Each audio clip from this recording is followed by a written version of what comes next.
Doctor Zakir নায়েকের প্রশ্ন উত্তর পর্বে নানাজন নানাভাবে প্রশ্ন করে থাকেন। এবার এক হিন্দু মেয়ে জিজ্ঞেস করেন, আচ্ছা ডাক্তার জাকির, আপনি বলে থাকেন হিন্দু মুসলিম খ্রিস্টান সবাই ভাই ভাই, আমরা সবাই যদি ভাই ভাই হয়ে থাকি তাহলে মক্কা মদিনায় প্রবেশ করতে পারি না কেন? মেয়েটির প্রশ্নের প্রশংসা করে ডাক্তার জাকির নায়েক বলেন, আপনার বাসা কোথায়? মেয়েটির উত্তর, ইন্ডিয়ায়। ডাক্তার জাকির নায়েক, জন্মস্থান কোথায়? মেয়েটির উত্তর, ইন্ডিয়ায়। বোন, আপনি কি জানেন ইন্ডিয়ায় বসবাস বা ইন্ডিয়ায় জন্ম নিয়েও আপনি ইন্ডিয়ার এমন কিছু জায়গা আছে যেখানে প্রবেশ করতে পারবেন না? মেয়েটির উত্তর, না, এমন কোনো জায়গা থাকতে পারে না, আমি ইন্ডিয়ার সব জায়গায় প্রবেশ করতে পারি।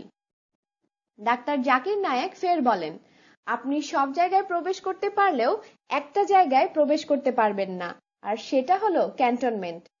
এখানে তাদেরই প্রবেশ করতে দেয়া হয় যারা দেশের যে কোনো কল্যাণে ঝাঁপিয়ে পড়তে পারে।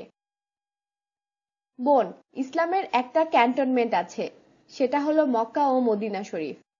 এখানে তারাই প্রবেশ করতে পারে যারা আল্লাহর জন্য জানমাল দিতে পারে। আপনি লা ইলাহা ইল্লাল্লাহু মুহাম্মাদুর রাসূলুল্লাহ সাল্লাল্লাহু আলাইহি ওয়াসাল্লাম এই ক্লাবের পাসপোর্টধারী হলেই আপনি মক্কা ও মদিনায় প্রবেশ করতে পারবেন। ডাক্তার জাকির নায়েকের এমন চমৎকার উত্তর শুনে অনুষ্ঠানে সবাই হতবাক হয়ে যান।